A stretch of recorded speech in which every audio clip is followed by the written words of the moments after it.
तीन शिरे आणि किती हात सांगितले? 6 हात. 3 शिर 6 हात. किती गोड वर्णन आहे. ते म्हणाल 3 शिर का? भगवान दत्तात्रेयांना 3 शिर आहे. मग तर तुम्ही असे काही काही लोक असतात, मग रावणाला 10 होते, कुठं जातील?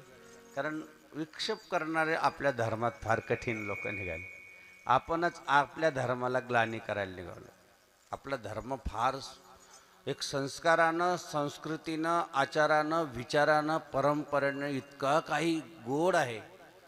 कारण परदेशातल्या लोकांना इस्लाम धर्मानं हाकीम होता तो, त्याने एकदा मान्य केलं की पृथ्वी तलावर एक असं झाड आहे, असं पेड़ आहे, ऐसा वृक्ष है. कौन? मुस्लिम लोग. दो ऐसा है, एक है तुलसी आणि एक है बेल. म्हणजे एक तिकडच्या देशातले लोक, ये कहाँ मिलेगा? ये सिर्फ भारत में मिलेगा. लक्षात घ्या, कहीं नहीं मिलेगा. म्हणजे ह्या वृक्षाचं वर्णन त्यांनी केलं. पण आम्हाला गळ्यात तुळशीची माळ कधीच आली नाही. नुसतं बिल्व वृक्षाला एक प्रदक्षिणा केली किंवा स्पर्श केला तर त्रिभुवनात जेवढे तीर्थ आहे तेवढ्या तीर्थाचं त्या क्षणाला पुण्य प्राप्त होतं. एवढं बिल्व वृक्षाच्या या निस्त्या मुळातच सगळे तीर्थ आलेले आहे. पण आपल्याला महिमाच माहीत नाही. म्हणून जसं बिल्व वृक्ष भगवान शिव, भगवान विष्णू, काय तुळशी वृंदावन, लगेच तुळशी आठवते. तसं आमच्या दत्त भगवंताला पाहिलं की लगे औदुंबर, किती गोड असं औदुंबर आम्हाला दिसतंय. म्हणून आपल्याला औदुंबराची आठवण येते. पण वैशिष्ट्य आहे की औदुंबरात भगवान दत्तात्रय भगवान आहे, स्वतः आहे औदुंबरामध्ये. कारण औदुंबराला नुसती प्रदक्षिणा केली, औदुंबराजवळ पादुका ठेवली की भगवान दत्तात्रेयचा आपण तिथं नमस्कार करायला लागतो. औदुंबर. आणि तिसरी गोष्ट आहे पादुका. दत्त भगवंताचे 3 गोष्टी आहे. एक आहे 3 शिरे 6 हात, तया माझा दंडवत. नमस्कार करायचा असेल तर पादुका आहे, बाबाजींच्या पादुका इथं आहे. आता तुम्ही म्हणाल की हे कसं आहे 3 शिर? तुम्ही रावणाचं वर्णन करू शकता, पण रावणाला सुद्धा 10 शिराचं वर्णन आहे, मान्य करा. परंतु त्या पाठीमागचं मी जे गुह्य आहे ते समजून घ्या. आता समजा रावणाला 10 शिर दिसत आहे. आता समजा इथं थोडासा घाम आला, त्याला घाम आला तर 10 हातरुमाल लागतील. किती लागतील बरं? डोकं जर दुखलं तर किती नंबरचं दुखलं? ह्या 3 नंबरच्याला बॉम्ब लाव म्हणून सांगावं लागलं. बरं, ते जर झोपायचं ठरलं तर असं जर केलं तर हा शेतीमधला नांगरच दिसेल. म्हणजे रावणाला याचा अर्थ 10 शिरे नाहीये. लक्षात घ्या, 10 शिरे, 10 जे शिर आहे त्याची बुद्धी रावणामध्ये आहे.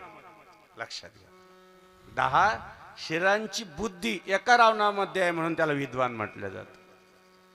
आपण म्हणतो नाही रावणाचे 10 नाही बाबा, हो 10 जे शिर आहे त्या शिराची एका शिरामध्ये बुद्धी आहे, एवढा विद्वान रावण होता, म्हणून त्याला 10 शिर म्हटले.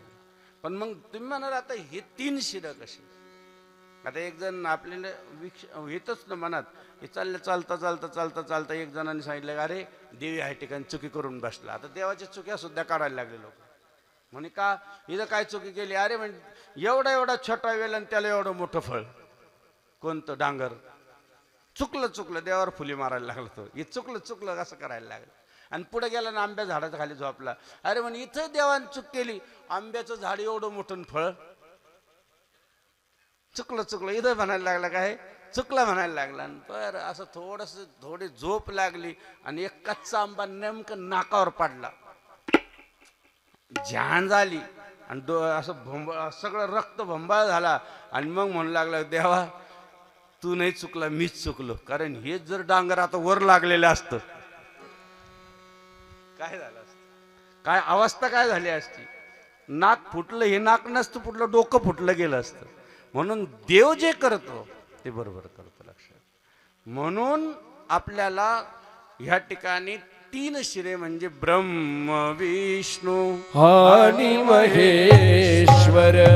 ब्रह्मा विष्णू आणि महेश्वर सामोरी बसले मला ये दत्त गुरु दिसले मला ये दत्त गुरु दिसले. ब्रह्म विष्णू महेश हे तीन देव या तिघांच्या पत्न्यांनी, आता त्यांचं नाव नाही वर्णन करत, पार्वती असेल लक्ष्मी असेल, हे तिघींनी सांगितलं तर जा भूतालावर कोण आमच्यापेक्षा श्रेष्ठ आहे. ही भिक्षा मागायला आले. भिक्षान देई माई, हे माई भिक्षान देई. माई भिक्षा घेऊन आली अशी नको आहे, वेगळ्या पद्धतीने पाहिजे. तिने सांगितलं काय हरकत नाही. पतिव्रतेचे तत्व आगळे तिने देव बाळ करून टाकलेले. ती सती पतिव्रता होती ती, आणि तिचं नाव या सप्तायाच्या मध्ये आहे स्मरण करण्यामध्ये. अशी ती होती. घेतल्या आपल्या पतिदेवाच्या कमंडलमधून पाणी टाकलं. तीन देव काय झाले, बाळ झाले. घेतले कोणी असे घेतले आणि तीन पाळण्यात टाकले. स्नान घातलं, जेव घातलं, भरवलं आणि पाळण्यात टाकून बाळा जो जो रे सुख. बस बस बस जायचं आपल्याला पुढं. गोड असं सुरू झालं तिचं. बाळक करण्याची शक्ती कोणात होती? अनुसया. म्हणजे कुठल्याही प्रकारची मत्सर नाही तिला म्हणते अनुसया. अत्री यांचा शब्दही फार गोड आहे, कारण तुम्ही फार वेळापासून बसलेले, तुमचा जास्त अंत पाहणं बरोबर नाही. आणि म्हणून या तिघी जणी आल्या आणि तिघीने सांगितलं अहो 2 महिने झाले यांचा पत्ता नाही. पत्ता कुठे आहे? नारदाने सांगितलं अगोदर जिथं सांगितलं तिथं जा. या अनुसयाकडे आल्या, नमस्कार करा. अनुसया आम्ही तुझ्या पुढे हरलो. म्हणे काय? म्हणजे आमचे पती कुठे आहे? म्हणते काय पाळण्यात झोपेले. पाळण्यात झालं झोपले म्हणल्यावर यांचा फ्यूजच उडाला. पाळण्यात आणि आमचे पती, हा घ्या ज्याला पाहिजे तो उचलून घ्या. यांना वाटलं लागला रॉंग नंबर. तर ब्रह्मदेवाच्या जागी जर भगवान विष्णूच उचलून नेले, मग अनुसयाला शरण गेले की अनुसया आमचे पती आम्हाला द्या. परत पाणी घेतलं, टाकलं. ब्रह्मदेव उभा राहिले, भगवान शिवजी उभा राहिले आणि त्या ठिकाणी भगवान विष्णू उभा राहिले. तिन्हीने जो आशीर्वाद दिला त्या 3 देवतेचा आशीर्वाद म्हणजे श्री गुरुदत्त राजमूर्ती हो वाढतो प्रेम आरती. ब्रह्म विष्णू शंकराचा असे अवतार श्री गुरुचा. कराया उद्धार जगताचा. झाला बाळ अत्री ऋषीचा. हरीला वेश असे यतीचा. मस्तके मुकुट शोभे जटिता. कंठी रुद्राक्ष माळ धरुणी. हातामध्ये औत बहुत भरणी. भक्तांची क्लेशारुणी. दयासे करुण नमन आद शमन होय रिपु दमन दमन से त्रैलोक्यावरती. हो वाढतो प्रेम आरती श्री गुरुदत्त राजमूर्ती. असं वर्णन आहे.